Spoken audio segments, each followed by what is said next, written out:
will jetzt nicht so eine Slumdog-Millionär-Geschichte aus Kai Schumacher machen. Aber Der Junge aus Duisburg, wie hat er das eigentlich geschafft? Ich wollte ja immer Rockstar sein, ja. aber irgendwie als Keyboarder in einer Gitarrenrockband schwierig. Okay, gut. Kann ich den Zettel mal lesen?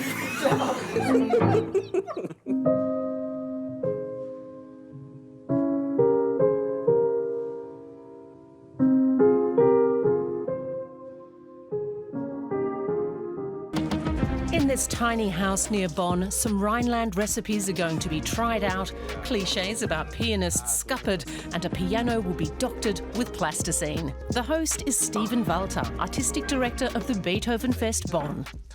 Coco Elaine is on tour, so Stephen is hosting alone this time, but with the help of his well-rehearsed team. Here in the tiny house, Stephen meets stars of the classical music world to chat, cook, and play music. Today's guest is pianist Kai Schumacher, aka the bad boy of classical music. Will he live up to his reputation? Könnte ich den ganzen Abend machen. Kai. Steven, mein Lieber. Ja, wie geht's dir? Ja. Ich bin so ein helles. Ja. Wir haben ein Klavier extra Ja, ich sehe es mitgebracht. gerade, ja. Habt ihr das geliehen? Mhm. Oh. Das ist das erste Mal, dass hier ein... Kaution hinterlegt? Stimmt, du hast was vor, ne, damit. Sag jetzt nicht, was du spielst. Mal sehen, ob ich's Ach so, okay. errate.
Das war Rzewski.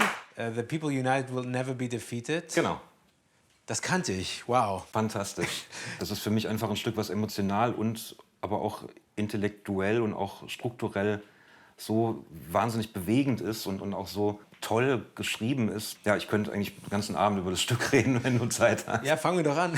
Das ist ja ein Stück, ein durchaus auch sehr politisches Stück. Die Variationen basieren eben auf einem chilenischen Revolutionslied, also Protestlied eigentlich damals gegen die Diktatur von Pinochet. Ja. Und das Stück im Original heißt El Pueblo Unido Jamás será vencido. Und ich war letztes Jahr in Chile und habe da auch sehen können, noch wie viel den Menschen dieses Stück immer noch bedeutet. Also das ist immer noch eine ganz präsente Musik. Und Rzewski, der selber ein sehr politischer Mensch war, er ist ja leider gestorben vor kurzem erst.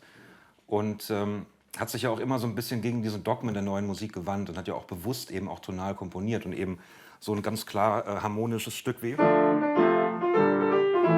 also einfache Harmonien eigentlich verwendet und daraus ein ganz abgefahrenes Stück gemacht, was einen auf eine Reise mitnimmt über eine Stunde lang. Ist es das, was dich, was das Erweckungserlebnis war für dich, dass es sozusagen auch diese politische und aktuelle Dimension hat, diese Musik? Ja, voll. Ich war ja damals relativ junger Student, irgendwie mit Anfang 20.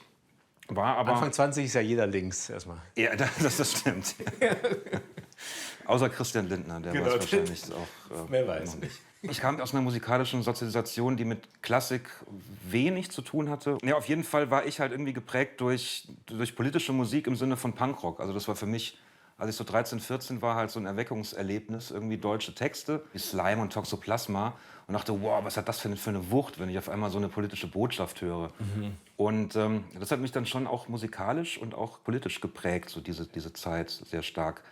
Und parallel habe ich aber immer Klavier gespielt, weil ich das wollte, hatte aber auch nie so den Wunsch, wirklich professioneller Pianist zu werden zu dem damaligen Zeitpunkt.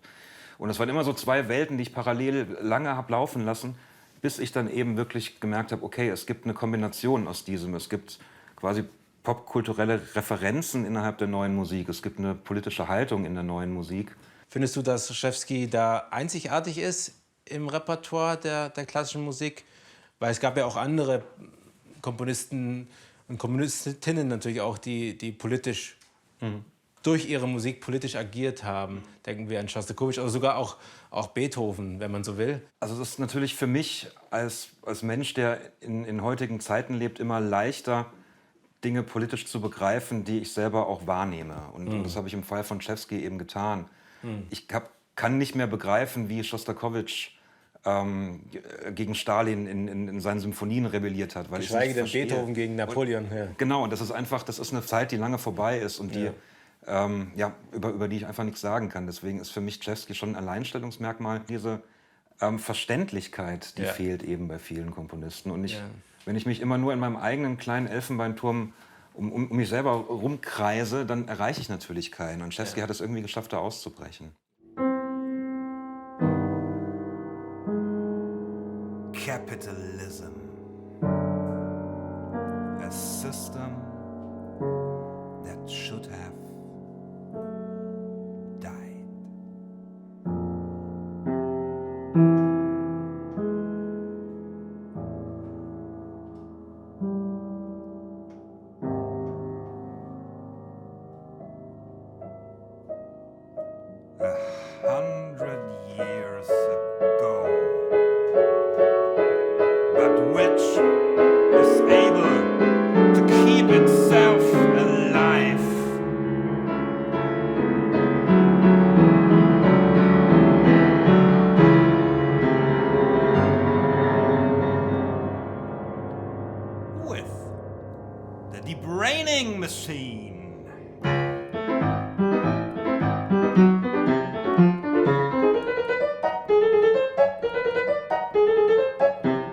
Und so weiter und so weiter und so weiter. Cool. Also das so als kleines Beispiel, dass Rzewski eben auch nicht nur rein so im instrumentalen Kosmos bleibt, sondern auch wirklich ganz bewusst und oft auch plakativ arbeitet. Mega.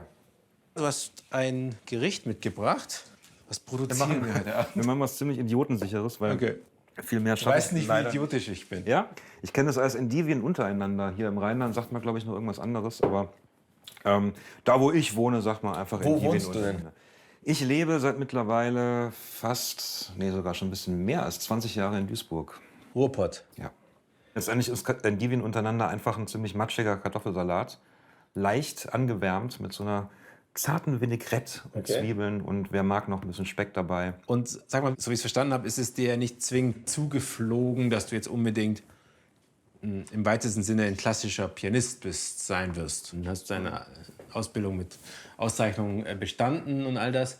Wie hast du das geschafft? Also wie, ich will jetzt nicht so eine Slumdog-Millionär-Geschichte aus Kai Schumacher machen, aber Der Junge aus Duisburg, wie Genau. hat er das nicht geschafft? straight vom Baden-Baden. Ich glaube einfach... Nein, du hast ja wahrscheinlich einfach Ja. deine Jugend hindurch nicht jetzt 10 Stunden am Tag geübt. Nee. Ich war nie davon abhängig irgendwie von diesem Klavierspielen. Ja. Wenn es nicht geklappt hätte, hätte ich halt irgendwas anderes gemacht. Weißt Ja. du? Und das ist, glaube ich, ein Punkt. Der zweite Punkt, einen Professor zu haben oder eine Professorin, in meinem Fall war es eben Till Engel, der einen wirklich unterstützt, der auch so ein Potenzial sieht, was vielleicht andere nicht sehen, so eine Individualität auch schätzt bei Leuten. Und das Dritte, das Wichtigste, das ist das, was ich auch versuche jetzt eben zu vermitteln, ist, dass die Studierenden sich bewusst sind, was sie überhaupt für ein Repertoire machen wollen, was zu ihnen passt. Es wird ja von uns Klassikstudierenden verlangt, dass wir ein Repertoire von 300 Jahren Musikgeschichte abdecken. Das ist unmöglich. Wir müssen nicht Johann Sebastian Bach dienen oder Ludwig von Beethoven, das ist Blödsinn. Du giltst ja schon so ein bisschen immer noch so als, nicht Bad Boy, aber schon irgendwie jedenfalls jemand, der eine andere Karriere gebaut hat, so im positiven Sinne. Als du dann doch in diesem Ausbildungswesen, also die Hochschule und alles, was so dazugehört, reingekommen bist, wie hast du das wahrgenommen? So ein bisschen auch als Exot in dieser Landschaft überwütiger, strebsamer junger Menschen? Das war einfach so ermüdend alles. Ja. und teilweise auch so mit Scheuklappen. Ich habe eine sehr liebe Kommilitonin von mir damals, die habe ich mal zum Konzert von meiner Band eingeladen. Und die war halt noch nie auf dem Rockkonzert. Die hat mich dann vorher im Vorfeld gefragt, wie ist das, wenn ihr auf der Bühne seid? Habt ihr da Notenständer? Also spielt ihr da mit Noten? Geil. Und dann habe ich gedacht, die ist 20 Jahre alt und kennt eben nur diesen klassischen Kosmos. Es ist vor allen Dingen auch eine gewisse Art von Überheblichkeit, die ich festgestellt habe. Also klassische Musik hat auch immer was mit Distinktionen natürlich zu tun. Und das ist ja interessant, dass wir es ständig von anderen erwarten, sie mögen sich bitte den Beethoven mal anhören, aber nicht andersrum dieselbe Neugierde aufbringen gegenüber anderen Musiken. Ja, Kai, ich wundere mich die ganze Zeit, was da eigentlich so rumliegt, als sei es irgendwie so ein kleines Drogenkästchen. Dabei ist es, glaube ich, hat etwas zu tun mit deinem nächsten Stück. Es ist ein kleines Drogenkästchen. Genau, auditiv. Ich komponiere auch selber und für manche von den Stücken benutze ich eben so Hilfsmittel, mit denen ich das Klavier ein bisschen präpariere, um eben den Klang ein bisschen zu verfremden und zu verändern. Du musst mir einmal kurz helfen, das Klavier ein bisschen auseinanderzubauen. Du weißt aber, dass der geliehen ist. Wir dürfen ihn nicht, glaube ich. Ja, das ist nicht mein Problem. Ich bin morgen weg. Ist es so hoch, oder? Quasi? Oder nicht? Na, bei mir klemmt noch irgendwas. Ja. Ja. Ach so, guck mal. So raus und jetzt muss es gehen. Ja, okay. Oh, schön. Diese Innereien. Herrlich, ne? Das Gedärm eines Klaviers. Sieht viel sympathischer direkt aus, ne? Ja, ist irgendwie viel mehr so nach Handwerk und nicht nach Ferrari. Der Ton passiert ja, indem ich eine Taste drücke, ein Hammer wird aktiviert, schlägt gegen eine Seite, Ton entsteht. Es ist eigentlich ein Schlagzeug, genau genommen. Es ist im Grunde ein Schlaginstrument. Ja. Was ich eben versuche zu machen, ist, dass ich den Klang verändere und die Art und Weise, wie die Seite eben schwingt, verändere. Und das geht auf verschiedene Art und Weise. Zum Beispiel baue ich mir hier unten einfach mit so einem Filzkeil eine Art Bassdrum, indem ich die Seite hier so unter Spannung setze und abdämpfe, dass eben kein Ton mehr kommt, sondern nur noch so ein perkussives Geräusch. Dann benutze ich hier diese Knetmasse. Habe ich dann so eine Art trockenen Synthi-Bass-Sound. Cool. Und das ist jetzt aber schon was du dir ausgedacht hast, ne? Das ist nicht so, dass Das habe ich ganz alleine erfunden. ne? Quasi, ja? Nee, das geht zurück im Grunde auf John Cage, der damit in den 50er Jahren schon angefangen hat zu experimentieren, der aber sehr viel Metall benutzt hat, also Schrauben und Nägel. Dadurch klang das Klavier wirklich gar nicht mehr wie ein Klavier, sondern eher wie so ein indonesisches Gamelan-Instrument oder so. Eigentlich schaffst du mit diesen Eingriffen ein anderes Instrument, sozusagen. Ja.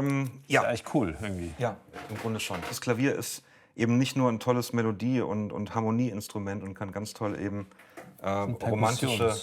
romantische Kantilenen spielen, sondern eben auch richtig hart perkussiv sein. Ja.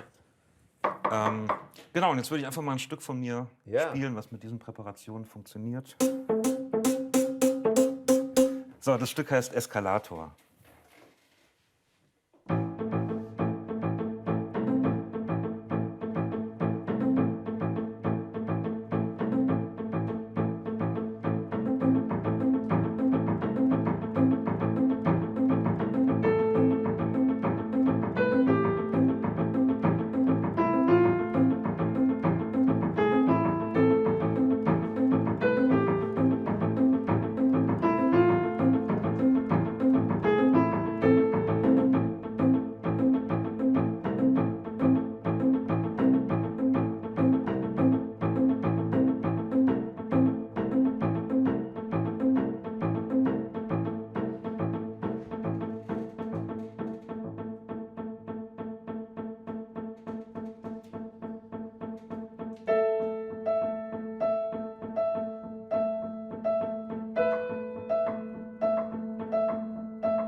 Sehr cool. Vielen Dank. Krass. Das ist echt, wie wenn man so eigentlich verschiedene Spuren hört dann plötzlich. Ne? Das ist wie so ganz unterschiedliche Sounds, die fast elektronisch anmuten. Genau, also das passiert auch relativ oft live, dass Leute mich danach fragen, wo denn jetzt irgendwie der Sequencer gestanden wäre. Den hätten sie gar nicht gesehen auf der Bühne, weil für viele es eben klingt, als ob irgendeine Spur permanent irgendwie durchläuft. Ja. Von dieser wunderbaren Welt des präparierten Klaviers gehen wir mal zur nicht weniger wunderbaren Welt deines Gerichts, das wir jetzt nun mal präparieren sollten. Wollen wir das mal versuchen? Sehr gerne. Okay. Wurde konfrontiert? Ja. Und selbst wenn die liefern, das bleibt erstmal jetzt liegen. Du kannst den, glaube ich, noch ein bisschen kleiner schneiden, sogar, wenn du möchtest. Ich will keinen Druck aufbauen jetzt, also du musst das auch von dir heraus auch fühlen. Und ein bisschen auch eklig, aber schon. Es ist eine Mischung aus befriedigend und ein bisschen auch eklig, aber. Und das wird untergehoben in den Salat. Genau, der Salat kommt jetzt da noch rein. So, Kai, du wirst dich wundern. Ein kleines bisschen, ja. Wir spielen jetzt ein Spiel. Das ist das Kaugummi-Automat-Fragenspiel. Oh ja, wer kennt's nicht? Okay. Gut. Was macht kreativer, Glück oder Melancholie? Deep. Jeder erwartet ja Melancholie als Antwort. Es ist aber halt trotzdem Melancholie. Oder? Einfach. Also ich finde, alles ist irgendwie schöner mit ein bisschen Melancholie und Weltschmerz. Ja. Ich bin auch, glaube ich, generell eher so ein Typ, der ein bisschen mehr auf die dunklere Seite sich hingezogen fühlt als auf die hellere. Deswegen also Duisburg. Deswegen Duisburg. Okay, wie ist es, angedruckten Klavier zu spielen? Können wir heute Abend noch sehen. Wie war es bisher für euch? Ja, war okay. Ich glaube, Klavier geht noch ein bisschen besser als Cello zum Beispiel, wo wirklich die Intonation flöten geht, wenn man auch nur ein bisschen getrunken hat. Ja, ich weiß nicht, aber das Problem ist, dass irgendwie die Synapsen zwischen Gehirn und Finger bei mir super schnell unterbrochen werden. Okay. Und deswegen, ich trinke normalerweise eigentlich gar keinen Alkohol, außer in Ausnahmefällen. Wie zum Beispiel heute Abend. Wie zum Beispiel, wenn ich Konzerte spiele. Ja, okay. Das ist eine gute Antwort. Welcher ist der eine Karnevalssong, den du ganz okay findest? Ich habe ein großes Faible für Trinklieder allgemein. Aha. Ich weiß nicht, ob es ein spezieller Karnevalssong ist, aber ein absolutes Highlight ist Saufi Saufi von Tobi. Und Saufi Saufi, das ist ein Mega-Hit. Also jeder Part ist an sich schon ein Hit. Und du denkst, also es kommt die Strophe und du denkst, was für ein Knaller. So. Und dann kommt so eine Bridge und du denkst, boah, das kann ja nicht noch besser werden. Und dann kommt erst der Refrain und du fliegst weg. Saufi Saufi von Tobi, geht auch an Karneval.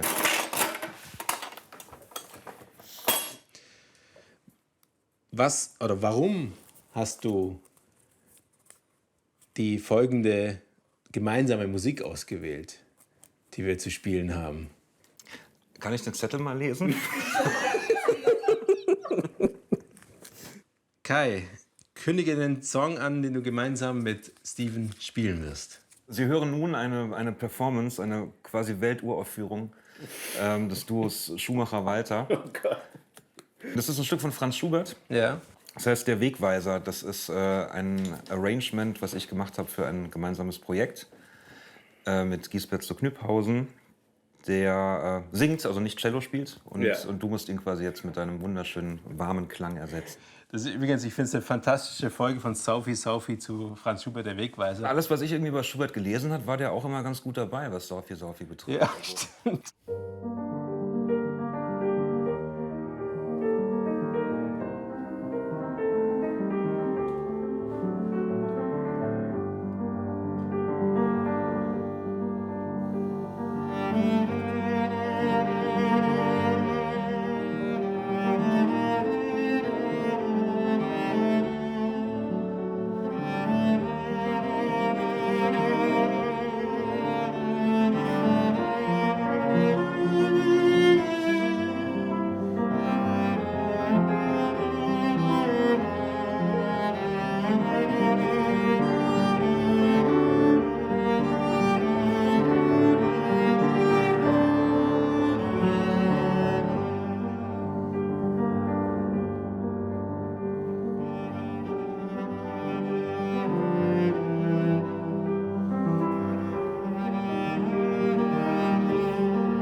Ich habe die schon schlechter gehört.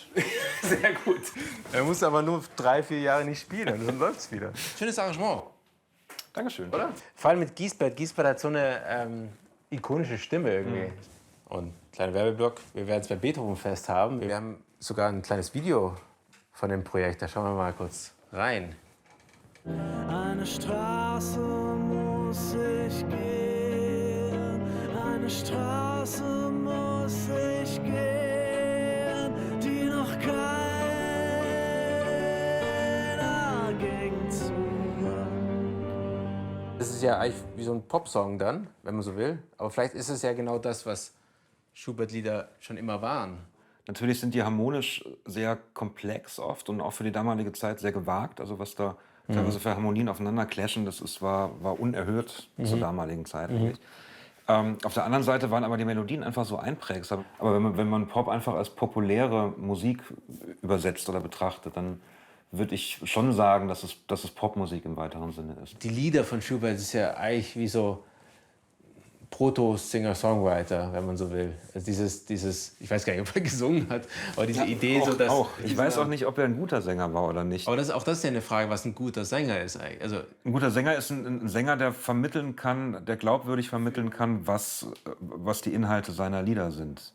Das ist für mich ein guter widerspricht Sänger. vielleicht auch dieser Glorifizierung, die wir ja oft erleben mit klassischer Musik, dass es auch wie nur eine Art gibt, es perfekt zu spielen oder man kann es richtig oder falsch machen. Vor allen Dingen dieses richtig und falsch, das finde ich interessant, weil was du sagst, wir hatten gerade vor nicht allzu langer Zeit Aufnahmeprüfungen an der Hochschule und da gibt es natürlich auch gewisse Kriterien und da fällt natürlich auch oft die Begriffe falsch und richtig. Und das finde ich so falsch, das zu sagen, weil also wenn Komponisten sich darum gekümmert hätten, was falsch und was richtig ist nach damaligen Vorstellungen, dann hätten wir jetzt wahrscheinlich noch einstimmige Musik irgendwie. Genau. Und der Tritonus, da würde sofort der Satan aus der Hölle emporschießen. Und Beethoven wäre so dermaßen unmöglich gewesen. Ja, also ich meine, es geht ja, irgendwann geht es darum, Dinge scheinbar falsch zu machen, um überhaupt weiterzukommen. Du hast uns noch ein Stück mitgebracht, als Rausschmeißer sozusagen.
Vielen, vielen Dank, Kai, fürs Kommen. Und Vielen Dank für die Einladung. jetzt kommt nach der Musik das Zweitbeste, nämlich Endivien untereinander. Dein Sehr Gericht gut gelernt. des Abends. Wir kommen jetzt bitte alle zusammen. Alle, die ganze Produktion kommt und wir machen jetzt hier das Essen fertig.